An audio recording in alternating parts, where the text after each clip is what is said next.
నవ్యాంధ్ర రాజధాని అమరావతి నిర్మాణ పనుల్లో మరో కీలక ఘట్టానికి రంగం సిద్ధమైంది.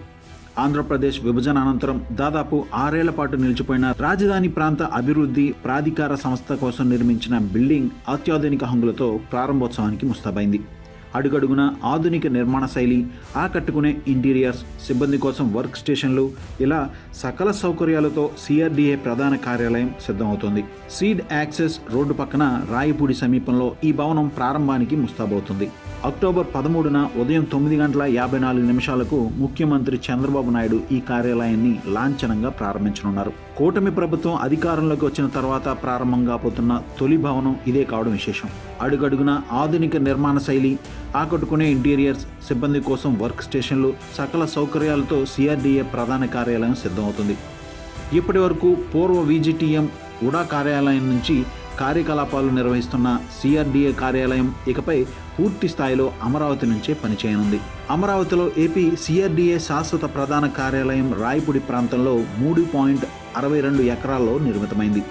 మొత్తం 2.42 లక్షల చదరపు అడుగుల విస్తీర్ణంలో వ్యాపించి ఉంది. మొత్తం 8 అంతస్తుల్లో ఈ భవనం నిర్మితమైంది. ఇంటిగ్రేటెడ్ కంట్రోల్ రూమ్తో పాటు అధునాతన సౌకర్యాలతో అమరావతి అభివృద్ధికి కేంద్ర హబ్గా ఈ సిఆర్డీఏ బిల్డింగ్ మారనుంది. అమరావతి రాజధాని పనులు పునఃప్రారంభమైన 8 నెలల్లోగా ఈ బిల్డింగ్ నిర్మించడం జరిగింది. దాదాపు 500 మందికి పైగా కార్మికులు, ఇంజనీర్లు రేయింబావులు శ్రమించి ఈ బిల్డింగ్ను పూర్తి చేశారు. ఈ సిఆర్డీఏ బిల్డింగ్లో పురపాలక శాఖ మంత్రి, సిఆర్డీఏ కమిషనర్ల ఛాంబర్లతో పాటు పరిపాలన, ఇంజనీరింగ్ ప్రణాళిక విభాగాలు, అమరావతి డెవలప్మెంట్ కార్పొరేషన్ కార్యాలయాలు కొలువుదీరనున్నాయి. సిఆర్డీఏ కార్యాలయ భవనం రాజధాని గ్రామమైన లింగాయపాలెం సరిహద్దులో ఉంటుంది. రాజధాని రవాణా వ్యవస్థలో కీలకమైన seed axis road, N11 road జంక్షన్లో మొత్తం 4.32 ఎకరాల విస్తీర్ణంలో ఈ భవనాన్ని నిర్మించారు. ఇకపోతే ప్రధాన కార్యాలయ భవనాన్ని 0.73 ఎకరాల్లో నిర్మించారు. గ్రీన్ జోన్ కింద 0.88 ఎకరాలు, పార్కింగ్ కోసం 1.36 ఎకరాలు కేటాయించారు. ఈ పార్కింగ్లో 176 కార్లు, 176 ద్విచక్ర వాహనాలు పార్కింగ్ చేసుకునేలా నిర్మించారు. 0.96 ఎకరాలు ఖాళీ స్థలం కింద ఉంచారు. వీటితో పాటు 0.39 ఎకరాల్లో ఏసీ, పవర్ ఎస్టీపీలు ఏర్పాటు చేశారు. అలాగే 3.07 ఎకరాల్లో ఒక్కోటి 41,500 చదరపు అడుగుల విస్తీర్ణం ఉన్న 4 ప్రీ ఇంజనీర్డ్ బిల్డింగ్ నిర్మాణాలు చేపట్టారు. పర్యావరణ హితంగా నిర్మించిన ఈ భవనానికి గ్రీన్ బిల్డింగ్ సర్టిఫికేషన్ కూడా లభించింది. దీనివల్ల 44% విద్యుత్, 66% నీరు ఆదా అవుతాయని అంచనా. భవనం పై అంతస్తులో ఉద్యోగుల కోసం జిమ్, క్యాంటీన్ వంటి సౌకర్యాలు కూడా కల్పిస్తున్నారు. ఇకపోతే ఈ కొత్త సిఆర్డీఏ బిల్డింగ్లో ప్రతి అంతస్తులో అధికారుల క్యాబిన్లు, ఉద్యోగుల వర్క్ స్టేషన్లు, కామన్ ఫెసిలిటీలు, అలాగే విస్తృత ఇంజనీరింగ్ డిజైన్తో ప్రణాళికాబద్ధంగా నిర్మించారు. అమరావతి అభివృద్ధి ప్రాజెక్టులను రియల్ టైంలో మానిటర్ చేయడానికి ఇంటిగ్రేటెడ్ కమాండ్ కంట్రోల్ రూమ్ను నిర్మించారు. ఈ కంట్రోల్ రూమ్ గ్రౌండ్ ఫ్లోర్లో నిర్మించారు. ఇది CRDA, Amaravati development corporation limited, municipal administration directorate వంటి విభాగాలకు కోఆర్డినేషన్ ప్లాట్ఫామ్గా ఉపయోగపడుతుంది.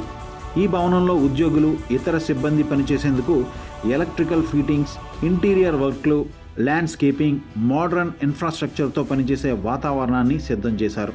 ఇకపోతే గ్రౌండ్ ఫ్లోర్లో సమీకృత కమాండ్ కంట్రోల్ కేంద్రం, call centre, canteen, experience centre, మొదటి అంతస్తులో సమావేశ మందిరాలు, 2, 3, 5 అంతస్తులు సిఆర్డీఏ కార్యాలయాలు, 4వ అంతస్తు సిడిఎంఏ, ఇక 6వ అంతస్తులో అమరావతి డెవలప్మెంట్ కార్పొరేషన్ లిమిటెడ్, 7వ అంతస్తులో పురపాలక శాఖ మంత్రి షేపీ, పురపాలక శాఖ ముఖ్య కార్యదర్శి, ప్రజారోగ్య శాఖ, సిడిఈ, ఎస్డిఈ కార్యాలయాలు ఉంటాయి.